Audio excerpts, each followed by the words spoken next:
The massive doors of the Galactic Council chamber swung open silently. Lauren Bell held her breath as she stepped forward. The space beyond was vast, larger than any stadium on Earth. The circular room rose hundreds of meters upward with thousands of platforms floating at different heights.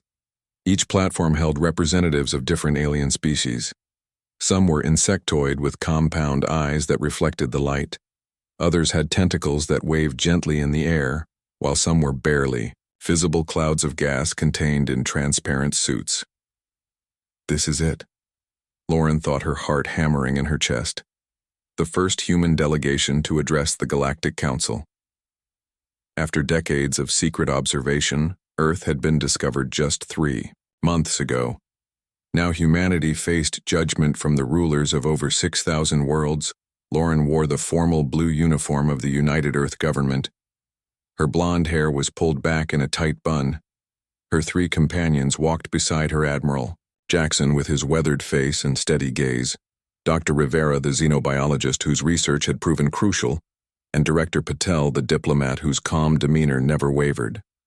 The central platform before them held the 7 elders beings from the oldest spacefaring civilizations. Their forms were diverse but all emanated ancient power.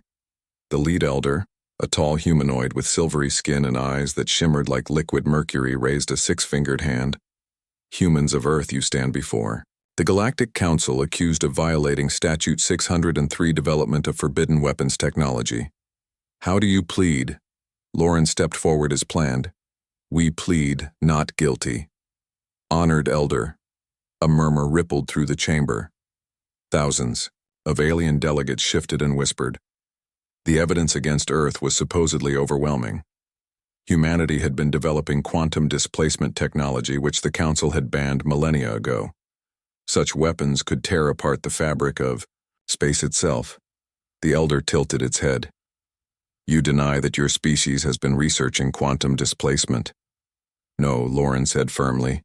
We do not deny our research, but we deny that we have violated your statute. Bold words, human, came a rumbling voice from a massive reptilian creature on a nearby platform. My scouts observed your facilities. They documented your experiments. You cannot deny what we have seen.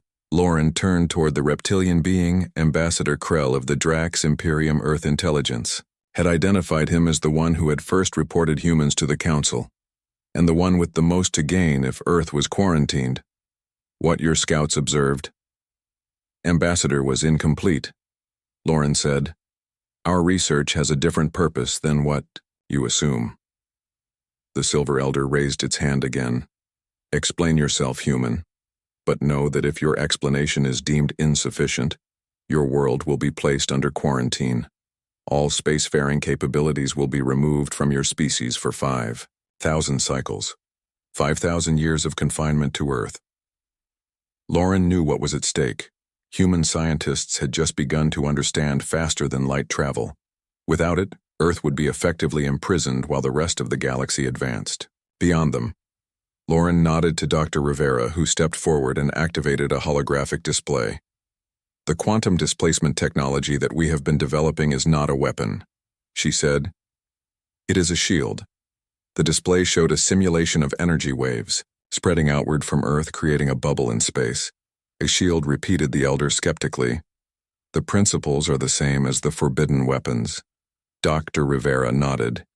Yes, Elder, but the application is entirely different.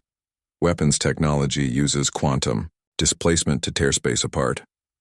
Our technology creates temporary microfolds that absorb energy rather than releasing it. It cannot be used offensively. The reptilian Krell slammed a clawed hand down. The humans lie. They seek to develop weapons while claiming peaceful intentions. It is the history of their violent species. Lauren stepped forward again. We anticipated your skepticism, she said calmly. That is why we brought this. She nodded to Admiral Jackson, who opened a small container. He removed a device no larger than his palm and placed it on the floor before the Council. A faint blue glow emanated from it. This is a working prototype, Lauren explained. We are willing to demonstrate its defensive capabilities. The chamber erupted in alarm. Some delegates moved their platforms higher as if fearing an explosion. Others called for security. The Silver Elder raised both hands for silence. You would activate unknown technology in the Sacred Council. Chamber Lauren met the Elder's gaze steadily. We would honor Elder because we trust our work, and because we wish to demonstrate our good faith. Director Patel stepped forward. For centuries humans have fought each other on Earth, he said in his gentle voice. We have known war and suffering, but we have also learned from it. When we look to the stars, we hope to find peace. We did not know of the Galactic Council or its laws, but now that we do, we wish to comply.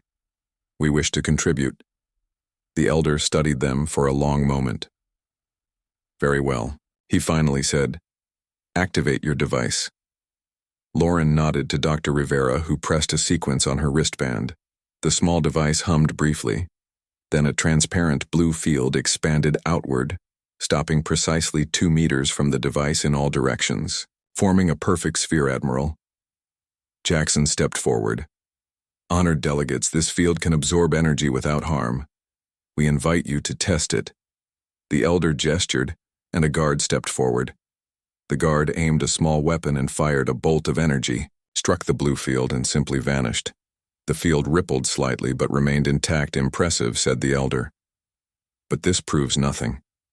A shield and a weapon can be 2 sides of the same technology. Lauren smiled. This is only the beginning of our demonstration.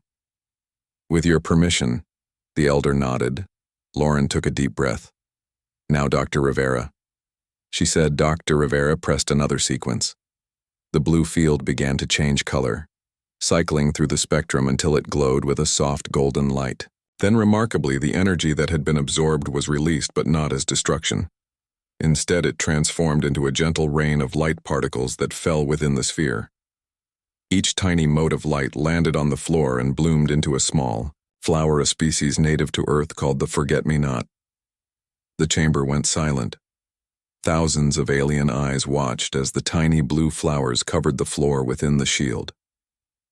This is what humans do with energy, Lauren said quietly. We can transform it. We seek not to destroy, but to create. The Silver Elder stepped down from the platform, approaching the edge of the flower-filled sphere. One 6-fingered hand reached out, hovering just above the field.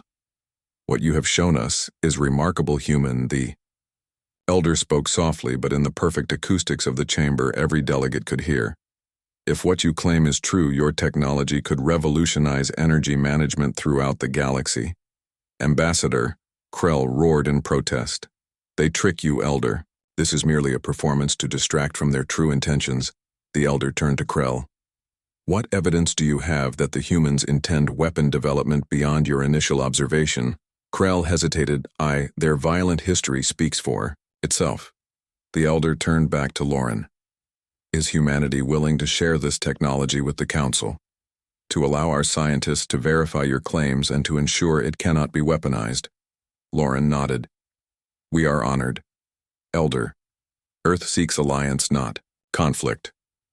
We believe that by sharing our discoveries openly, we demonstrate our commitment to peace. The Elder considered this. Humans of Earth, I propose a probationary period, 3 cycles during which your technology will be studied by Council scientists. If your claims prove true, Earth will be granted provisional membership in the Galactic Council. A murmur of surprise rippled through the chamber. Provisional membership was rarely offered so quickly to new species. Ambassador Krell pushed his platform forward. This is unprecedented. The humans should be quarantined until a full investigation. I have made my proposal. The Elder said firmly. The Council will vote. Thousands of lights appeared above the chamber as each delegation registered their vote. Lauren held her breath, watching as the lights gradually shifted color. More and more turned green, signaling approval. The final tally is complete, the Elder announced. 788 delegations in favor, 612 opposed. Earth will be granted probationary status pending verification of their technology. Lauren exhaled slowly, victory washing through her. The first hurdle had been cleared. Earth would have its chance, As the formal proceedings concluded, Lauren and her team were escorted to a smaller chamber for diplomatic processing. Ambassador Krell intercepted them in the corridor, his massive reptilian form blocking their path. "You may have fooled the council human," he growled, "but the Drax Imperium is not so easily deceived. We will be watching." Lauren met his gaze calmly. "We have nothing to hide." Ambassador Krell leaned closer, his scaled face inches from hers. "Do you know why my people reported your world to the council human? Because we have been observing Earth for decades. We know your potential and we fear it." With that, the reptilian turned and stalked away. Director Patel placed a hand on Lauren's shoulder. "Do not let him trouble you." That went better than we could have hoped. Lauren nodded, but her mind was racing. What had Krell meant? The Drax had been watching Earth for decades. What else did they know? And why did they fear humanity? Admiral Jackson checked his communication device. "Earth is standing by for our report," he said. The quantum shield demonstration worked perfectly. Dr. Rivera's modifications were flawless. Lauren smiled at the scientist who had made it all possible, but she knew this was just the beginning. Earth had won a reprieve, but not yay. The vast chamber of the Galactic Council fell silent as Amanda Foster stepped onto the speaking platform. Her heart thundered in her chest, but her face remained composed. The fate of humanity rested on the next few minutes.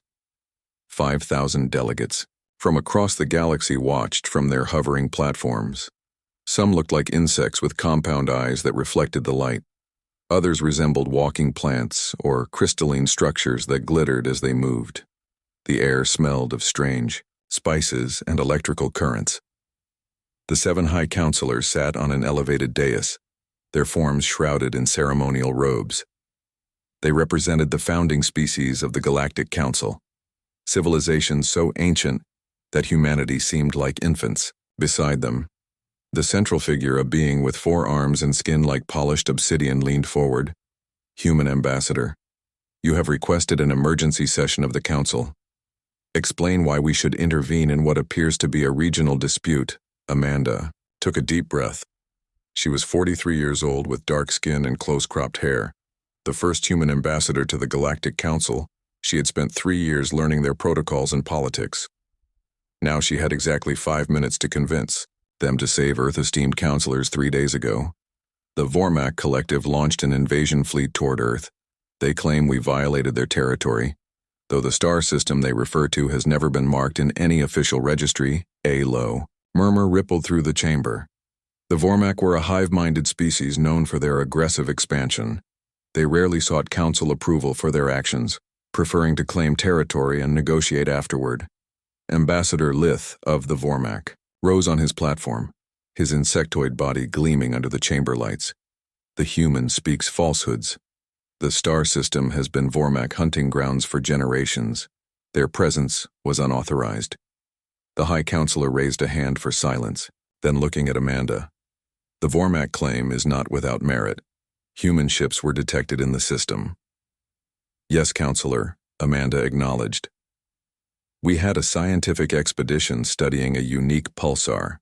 They were clearly marked as a research vessel operating under Statute 12 of the Galactic Exploratory Protocols." The Vormak ambassador clicked his mandibles. "The humans secretly gathered intelligence on our defense systems. They must be punished. Ambassador Foster, did your expedition share its research findings with the Council archives as required by the protocols?" asked a different counselor, a being composed of swirling gases contained in a translucent suit. "Of course, esteemed counselor. All data was uploaded immediately upon the expeditions return." Amanda tapped her datapad, and the central holographic display activated, showing transmission records and file transfers. Everything was done according to Council regulation. The Obsidian Counselor studied the records. "You appear to have followed protocol. Yet the Vormak fleet approaches your world. What is it you request of this Council?" Amanda straightened her shoulders. "Earth requests that the Council enforce its own laws. The Vormak attack is unprovoked and violates the Charter of Non-Aggression that all member species have signed. We ask for peacekeepers to be dispatched." The chamber erupted with voices. Some species supported the human position while others sided with the Vormak. The High Counselors conferred among themselves. Finally, the Central Counselor raised all four hands for silence. This dispute requires further investigation. The Council cannot act without verification. The Vormak fleet will reach Earth in 3 standard cycles before our peacekeepers could arrive. Even at maximum speed, Amanda had anticipated this response. This was the moment everything depended on. I understand Counselor Earth stands ready to defend itself, but we are a young species with limited military capability. The Vormak seek to conquer us before we can establish our position in the galaxy. The Vormak ambassador chittered loudly. It is our right. The humans encroached on our territory. Amanda turned to face the Vormak directly. According to Article 7 of the Council Charter, no territorial claim is valid without prior registration. Your claim to the pulsar system was registered only after our expedition visited it. She turned back to the Council. I have evidence that the Vormak falsified their claim. The chamber went completely still. This was a serious accusation, one that could not be made without proof. The Obsidian Counselor leaned forward. Present your evidence. Human Amanda nodded to her assistant, who transmitted data to the central system. The holographic display changed, showing a complex series of documents and timestamps. When the Vormak registered their claim, they backdated it to appear older than it was. However, they made a critical error. The display zoomed in on a section of code embedded in the registration document. The timestamp metadata contains trace elements of a quantum signature that was only introduced to the Council's registration system 30 days ago. Their claim document cannot be as old as they assert. The Vormak ambassador reared up. Lies human. Deception. The technical counselor, a being with metallic skin, examined the data. The human appears correct. The quantum signature is indeed from the latest security update. Our systems were updated 29 days ago. Amanda continued. Furthermore, I have evidence that the Vormak have done this before. They have claimed 12 systems in the past year, all using the same falsified dating method. The Obsidian Counselor turned to the Vormak ambassador Lith. Is this true? The Vormak representative hissed. We claim what is rightfully ours. The methods are irrelevant. A murmur spread through the chamber. The admission was as good as a confession. Amanda pressed her advantage. Earth requests not only intervention to stop the approaching fleet, but sanctions against the Vormak for systematic territorial fraud. The council members conferred again. This time their discussion lasted longer. Finally, the Obsidian Counselor spoke. The evidence is compelling. The council will dispatch peacekeepers to intercept the Vormak fleet. Earth is granted temporary defensive support. Relief flooded through Amanda, but she kept her expression neutral. Thank you, esteemed counselors. But the counselor continued. We must address a larger concern, the Vormak accusation that humans gather intelligence beyond scientific data. Do you deny that your exploration ships carry defensive capabilities beyond council regulations? Amanda felt the chamber focus on her again. This was unexpected and dangerous.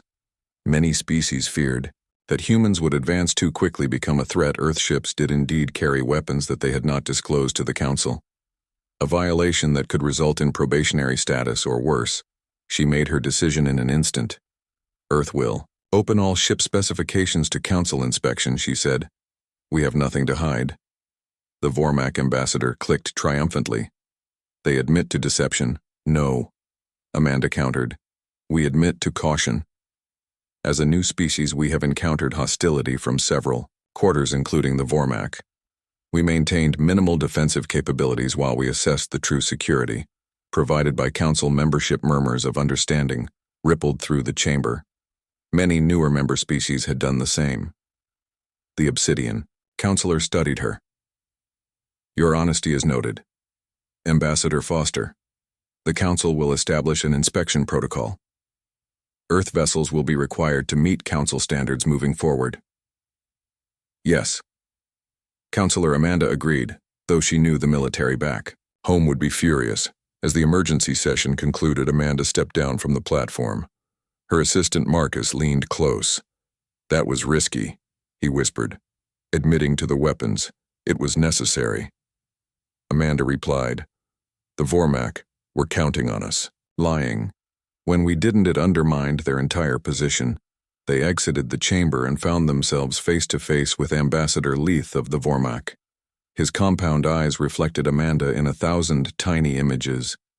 "You have won this round, human," he chittered, "but the Vormak have long memories." Amanda met his gaze. "We look forward to peaceful relations with the Vormak in the future," she said formally. "When you respect council law." The insectoid being clicked, his mandibles once, then turned and scuttled away. Marcus shook his head. "That one will cause trouble." Amanda nodded, watching the Vormak ambassador disappear down a corridor. "Yes, but today we prevented a war and established our credibility. Earth is safer now." They walked through the vast halls of the council, headquarters. Beings from 1,000 worlds moved about their business. Some nodded respectfully to the human ambassador. Others kept their distance. Earth was still an unknown quantity in galactic politics. Ambassador Trell of the Aquiline Confederation approached Amanda. His blue skin glistened with moisture. "A bold strategy, human," he said in his musical voice. Few would have directly challenged. The Vormak Amanda smiled slightly. The evidence was clear. The Aquiline tilted his head. "Evidence can be interpreted many ways. You chose the most direct confrontation. That is unusual for a new species." It seemed the most honest approach. Trell blinked his large eyes. "Honesty is not always valued in council politics, but it is refreshing." The Aquiline would welcome further discussions with Earth representatives. Amanda inclined her head. "We would be honored, Ambassador, as..." Trell moved away. Marcus whispered, "We need allies." That was a good connection. Amanda nodded, but her mind was already moving forward. The peacekeepers would stop the immediate threat, but Earth needed a stronger position. The Vormak would try again, perhaps not with military force but through political maneuvering. The game was just beginning. She activated her secure communication link. "Earth Prime, this is Ambassador Foster. Mission successful. Peacekeepers dispatched. Recommend immediate compliance with Council inspection protocols." The Grand Chamber of the Galactic Council stretched impossibly upward, its ceiling lost in the artificial mist that simulated the atmosphere of 7 different worlds. Thousands of platforms hovered at various heights, each bearing representatives of spacefaring civilizations from across the galaxy. Maria Daniels felt her stomach lurch, not from the hovering platform beneath her feet, but from the weight of responsibility pressing down on her shoulders. As the emergency alarm echoed through the chamber, the 7 high counselors materialized on the central dais. Their forms were diverse. One resembled a crystalline structure that refracted light. Another was a mass of tentacles floating in a special atmosphere tank. The lead counselor, a tall being with 4 arms and silver skin, raised her hand for silence.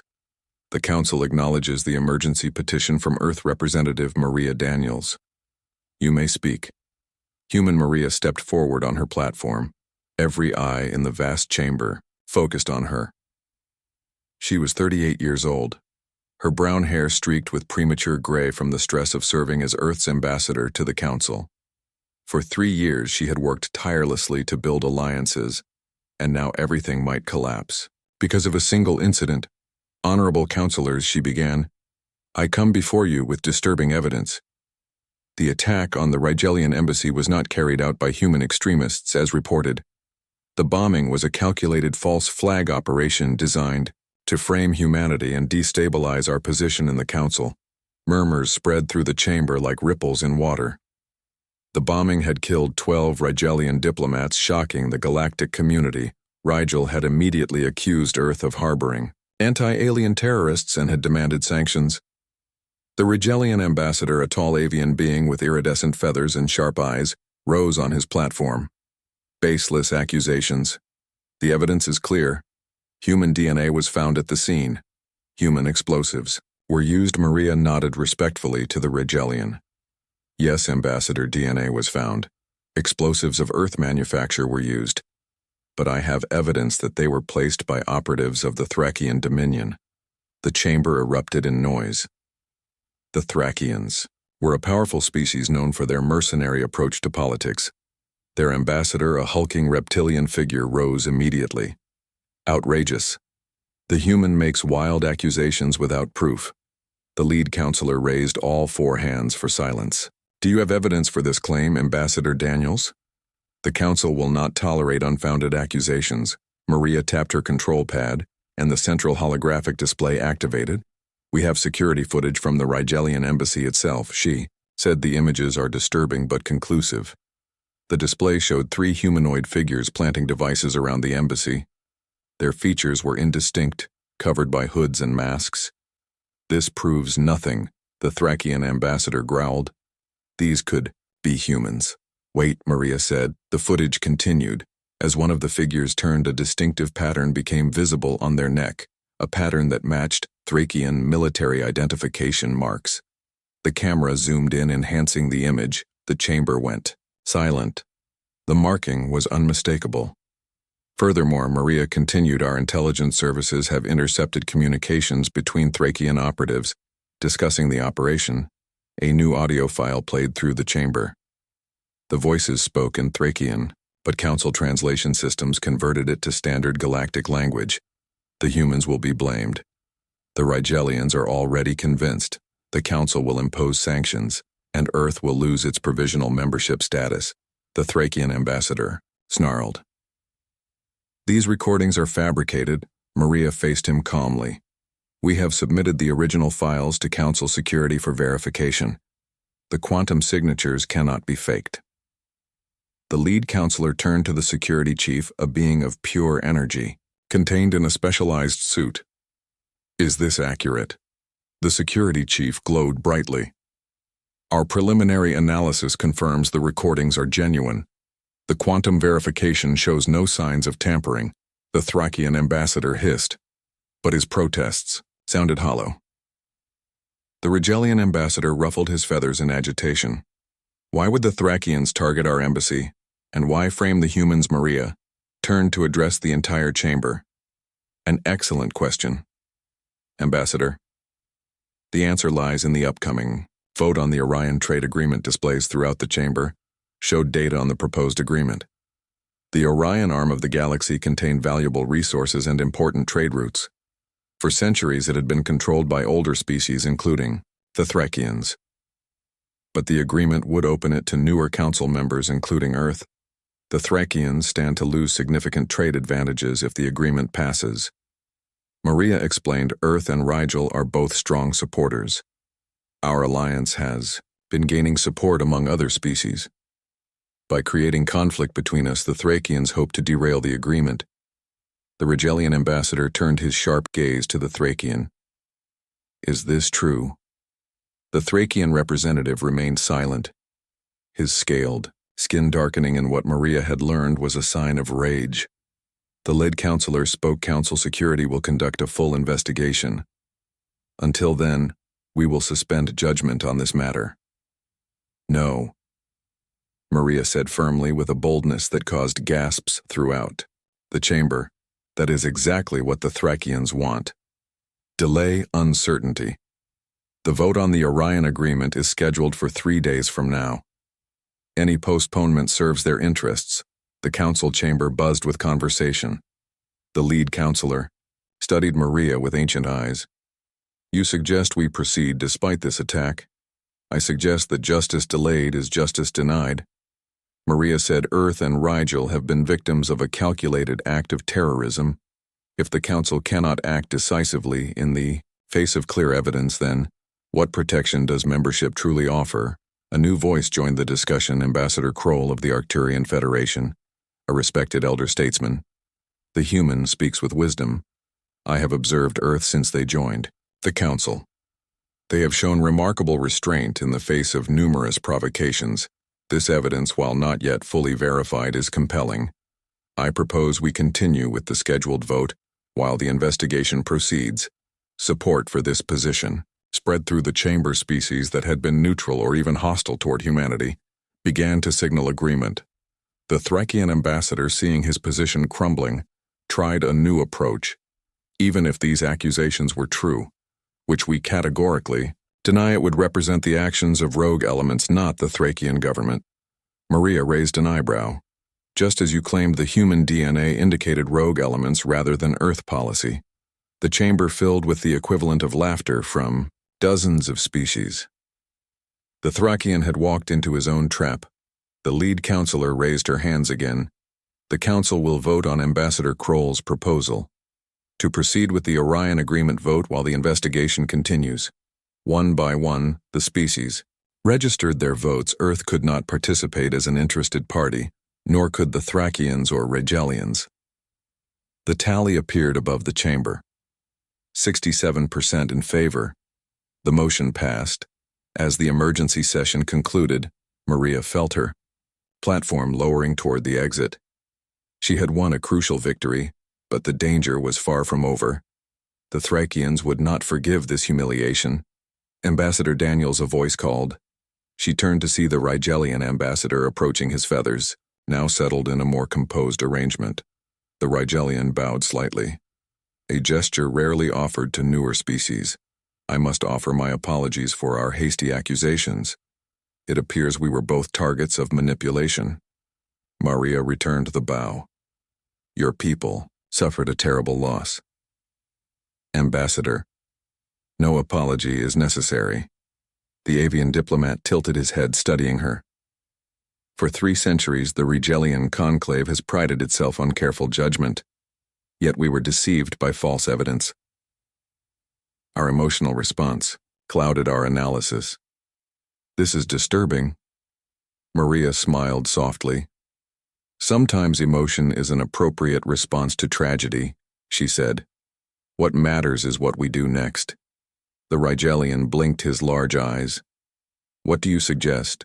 I suggest we demonstrate to the Thracians and everyone else that their tactics have backfired. Earth and Rigel should announce an expanded cultural exchange program. This evening, before the council, the ambassador considered this bold and symbolic.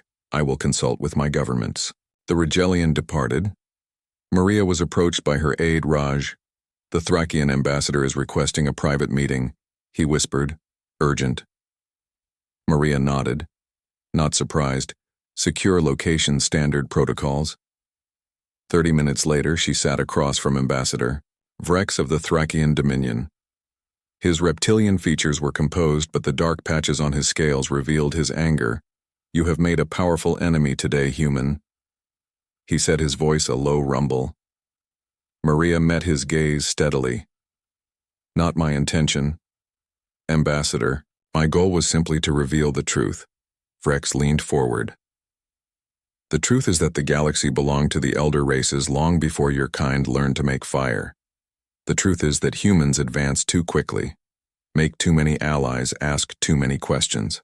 The truth is that you are a disruption to an order that has existed for millennia. Maria considered her words carefully. The truth, Ambassador, is that the galaxy is vast enough for all of us. The Council was formed to prevent exactly this kind of conflict. Your people have much to teach us. And perhaps we have something to offer as well. The Thracian hissed. What could your infant species possibly offer us? Perspective. Maria said. A fresh view, new approaches to old problems. The elder races have wisdom and experience, but sometimes that comes with rigidity. Humans adapt, we innovate, we question. The great chamber of the Galactic Council stretched upward into darkness, its ceiling lost in shadows. Thousands of floating platforms held representatives from hundreds of worlds. Some delegates resembled insects with compound eyes and chitinous exoskeletons.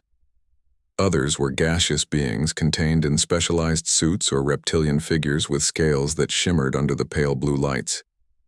The air hummed with translation devices and the subtle movements of security drones. Kate Morgan stood, alone on the central platform. Her dark skin contrasted with the white diplomatic uniform of Earth. Her hands trembled slightly, but she kept her posture straight and her expression calm. Inside, she was terrified. The fate of humanity hung in the balance. The 7 high counselors materialized on their elevated dais. Each belonged to one of the founding species of the council civilizations, so ancient that they measured their histories in millions of years. The lead counselor, a tall being, with crystalline skin that refracted light in hypnotic patterns, raised a hand for silence. Ambassador Morgan of Earth. The counselor spoke in a voice like chimes. You come before us with a petition of extreme significance. The council recognizes the gravity of this matter and grants you the floor. Kate took a deep breath. The words she would speak next had been debated for weeks by Earth's finest minds, diplomats, scientists, military leaders. The right approach could secure humanity's future. The wrong one could lead to extinction. Honored counselors, she began, representatives of the galactic community. Earth comes before you, not as supplicants but as witnesses. We have evidence that the Zalari Dominion has violated the Council's primary directive. They have been systematically destroying developing civilizations across the Orion Arm. A wave of murmurs swept through the chamber. The accusation was unprecedented. The Zalari were one of the most powerful species in the Council. Their empire spanned hundreds of worlds, and their technology was centuries beyond Earth's. Their representative, a tall humanoid with silver skin and eyes that glowed like twin stars, stood on his platform. This is absurd, he said, his voice cold and precise. Humanity is barely a century into faster-than-light travel. They know nothing of galactic affairs. This accusation is a transparent attempt to elevate their standing. Kate kept her gaze fixed on the High Council. We anticipated your dismissal. Ambassador Vex, she said calmly. That is why we came prepared. She activated her datapad, and the central holographic display illuminated. The image showed a lush green planet with vast oceans and scattered continents. This is Proxima Centauri, B, she said, the closest exoplanet to Earth. When we developed our first interstellar probes 50 years ago, it was our first destination. We discovered a thriving ecosystem and a sentient species just entering their Bronze Age. The display changed, showing elegant spires reaching toward an alien sky. These are Zalari outposts on Proxima Centauri B, established 40 years ago. Officially, they are listed as automated research stations. Ambassador Vex waved a dismissive hand. This proves nothing. Observation posts are permitted. Under Council law, Kate nodded. Yes, they are. But what happened next was not. The display shifted again. Now the green world was scarred with bare patches. Entire continents showed signs of strip mining. The elegant native cities were gone, replaced with industrial complexes. 2 years ago, the native civilization of Proxima Centauri B vanished, she said. 16 million sentient beings gone. The Zalari reported a natural extinction event. A plague, they claimed. But our scientists found evidence of something very different. She activated another file. The display showed Zalari ships landing on the planet, weapons fire natives being rounded up and processed through massive facilities. We recovered this footage from a damaged Zalari data core, she said. Our analysts have verified its authenticity. The Zalari didn't observe this civilization, they harvested it. The chamber erupted in noise. Some species called for immediate action, others demanded verification. The Zalari ambassador stood rigid, his silver skin darkening with anger. The lead counselor raised both hands for silence.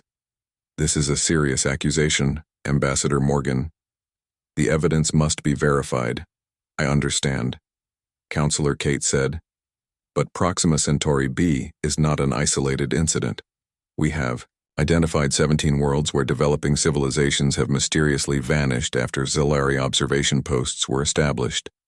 The display changed again, showing a star map with red markers indicating the affected worlds. The pattern is clear, she continued. The Zalari have been systematically eliminating emerging intelligence throughout their sphere of influence for centuries. Perhaps longer. Ambassador Vex stepped forward on his platform. This is a fabrication. The humans seek to undermine our position in the Council. They covet our territories, our technologies. Kate turned to face him directly. I anticipated that response as well. Ambassador, she tapped her datapad again. And that is why I brought witnesses. The main doors of the chamber opened. A group of beings entered. They were tall with mottled gray skin and large eyes. Their bodies were thin, almost fragile looking. The council chamber fell completely silent. Kate gestured toward them. These are the Thrail, the last survivors of the fourth planet in the Epsilon Eridani system. According to official Zalari reports, they went extinct from a natural disaster 300 years ago. They have been hiding in the remote regions of human space, afraid to reveal themselves. The lead Thrail stepped forward, its large eyes fixed on the Zalari ambassador. We speak the truth, it said in a musical voice. Our world was culled. Our people were processed. Our civilization was erased from history. We are the last of our kind. The Zalari ambassador seemed to flicker, his composure failing momentarily. These creatures are fabrications, he said. Genetic constructs created by humans to support their false narrative. Kate smiled grimly. We anticipated that response too. She said. She turned to the Thrail. The elder wishes to speak. An ancient Thrail moved forward, leaning on a staff. Its skin was pale with age, its eyes clouded, but when it spoke, its voice carried through the chamber with surprising strength. I was there when the Silver Ones came. I saw the great ships descend from the sky. I watched as they harvested my people. My genetic pattern is registered in the ancient archives of this very council. Before the Silver Ones erased our existence, the chamber erupted again. But this time, the tone was different. Anger, surprise, shock. The High Counselors conferred among themselves, their forms shimmering as they communicated in ways beyond human perception. Finally, the lead counselor spoke. The council will verify the genetic pattern of the Thrall, Elder. If it matches our archives, this matter will proceed to a formal investigation. Ambassador Vex, your government will be required to provide full access to all observation posts, pending the outcome. The Zalari ambassador stood rigid with fury. You would take the word of primitives over a founding member of the council. The crystalline counselor fixed him with a gaze that seemed to pierce through him. We take evidence over words. Ambassador, humanity has provided. Evidence you have provided. Only denials. Kate felt a surge of relief but kept her expression neutral. This was only the first step. The Zalari were powerful and dangerous. Their influence reached into every corner of the galaxy. If they had indeed been harvesting, developing civilizations, the implications were staggering. As the formal session concluded, Kate was approached by representatives from a dozen species. Some offered support. Others wanted more information. Several simply wanted to assess this unexpected new player in galactic politics. A being of pure energy contained in a specialized environment suit floated beside her. Bold move, human, the being said, its voice translating through Kate's neural implant. The Zalari have stood unchallenged for millennia. Why would your species risk their wrath? Kate met the being's gaze as best she could, given that it had no discernible eyes. Because it was right, she said simply, and because humanity remembers its own history. Countless civilizations on Earth rose and fell, some destroyed by natural disasters, others by their own mistakes. But many were deliberately erased by more powerful societies. We recognize the pattern, the energy being pulsed thoughtfully. You are very young, yet you see clearly. An interesting combination. As Kate made her way toward the Earth Embassy, she was intercepted by a Zalari diplomat, not Ambassador Vex, but one of his subordinates. The silver-skinned being towered over her, his eyes glowing with barely contained rage. You have made a grave mistake, human, he said, his voice a cold hiss. Your species has existed for a mere heartbeat in galactic terms. The Zalari have shaped the destiny of 1,000 worlds for millions of years. Do you truly believe you can challenge us and survive? Kate met his gaze steadily. We believe that every sentient species has the right to determine its own destiny, she said. Even the ones you consider primitive, even the ones just taking their first steps toward the stars like us. The Zalari leaned closer. I will personally ensure that humanity joins the Thrail in the forgotten pages of history. He turned and strode away, leaving Kate shaken but resolved. She activated her secure communicator, Earth Prime. This is Ambassador Morgan. The evidence has been presented. The Council has agreed to an investigation. The voice of the Earth Prime Minister came through. Well done, Ambassador. Our defense forces remain at full alert. The Zalari will not take this lightly. No, Kate agreed, they won't. But we have allies. Now the Thrall delegation is safe. The vast chamber of the Galactic Council loomed around Diane Harper like a cathedral built by gods. The ceiling vanished into darkness hundreds of meters above, while the circular floor stretched nearly half a kilometer in diameter. Floating platforms held representatives from over 3,000 worlds.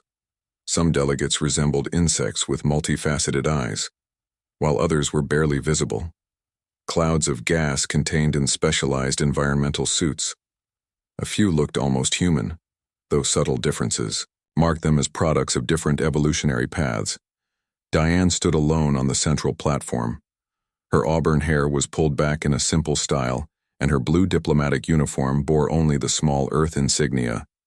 The 7 High Counselors watched.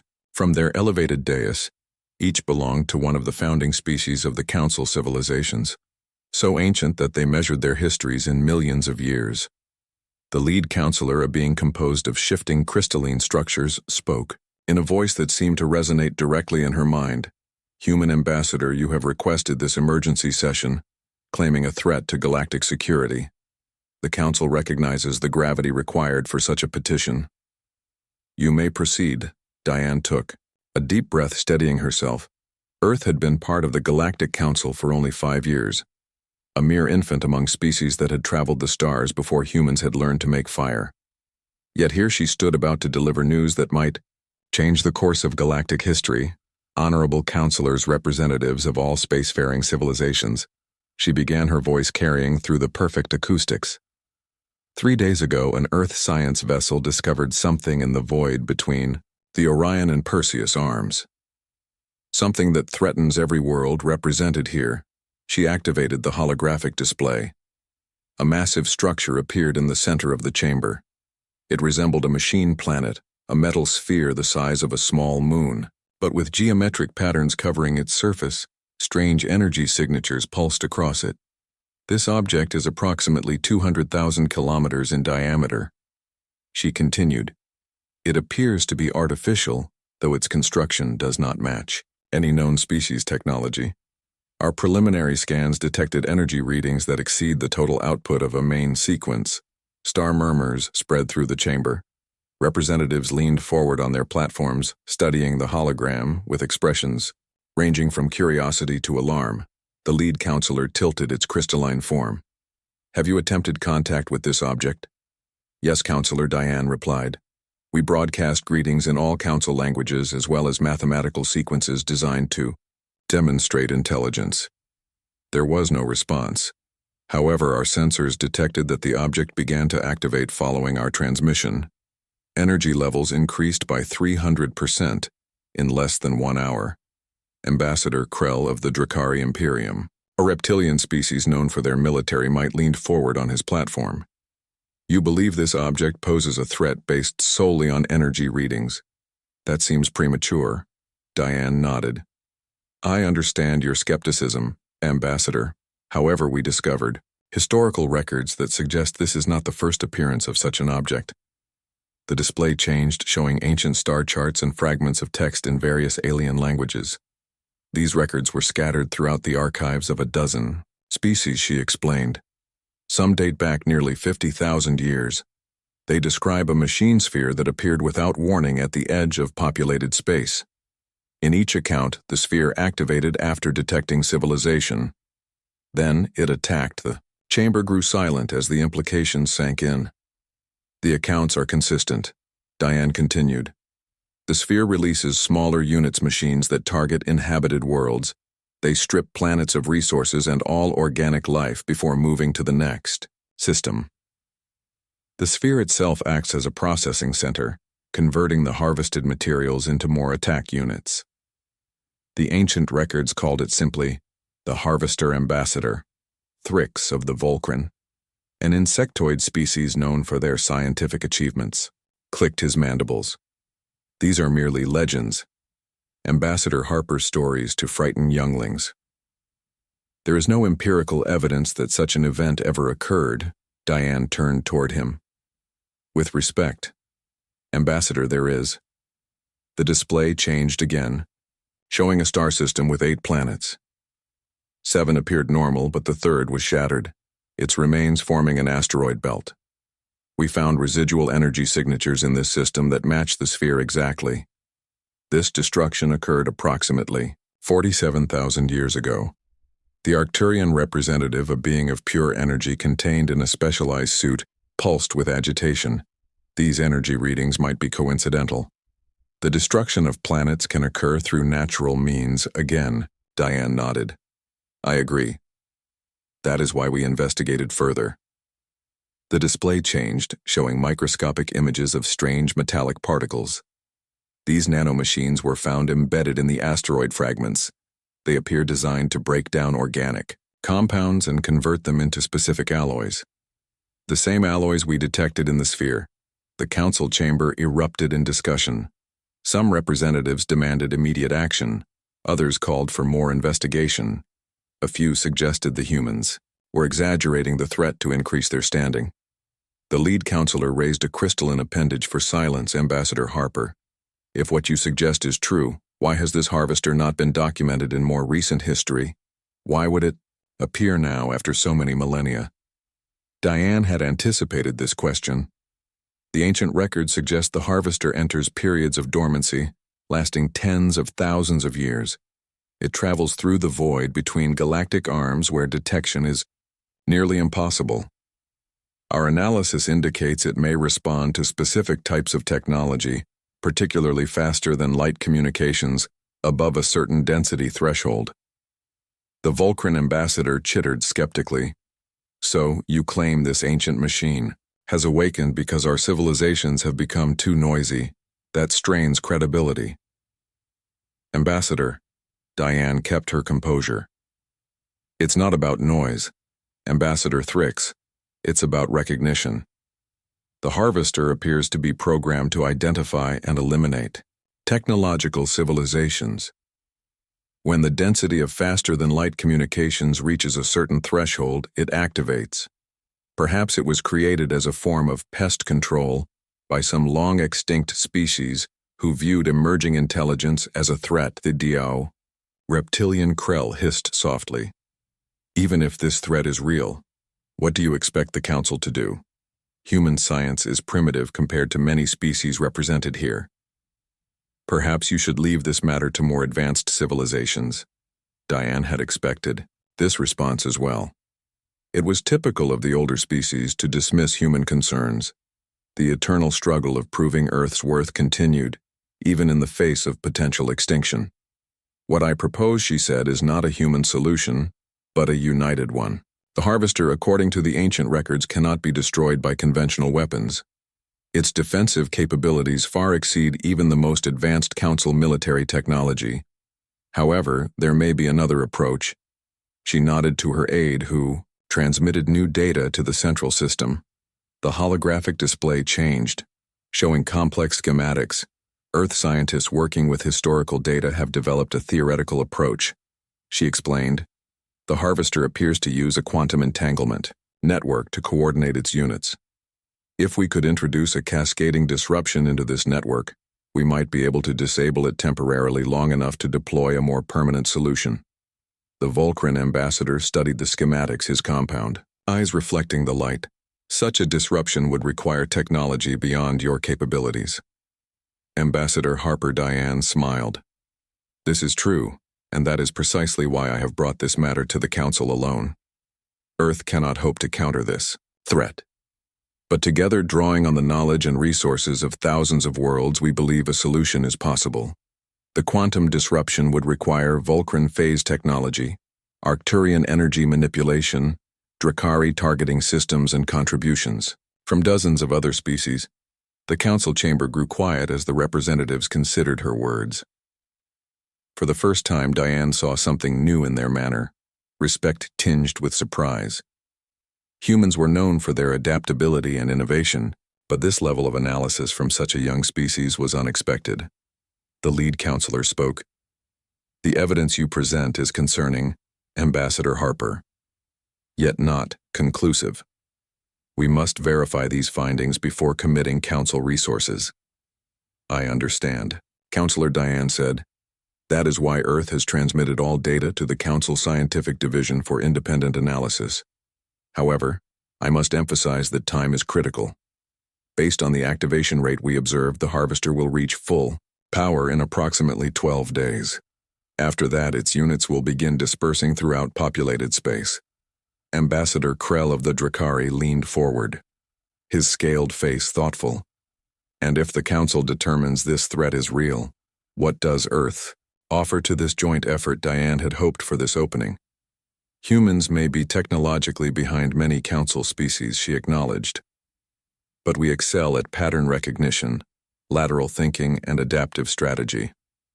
We offer our best scientific minds to coordinate the diverse technologies required. Our military strategists have already developed preliminary response protocols, and Earth stands ready to commit every resource we possess to this effort. The lead counselor conferred with the other 6, their crystalline forms shifting in patterns that suggested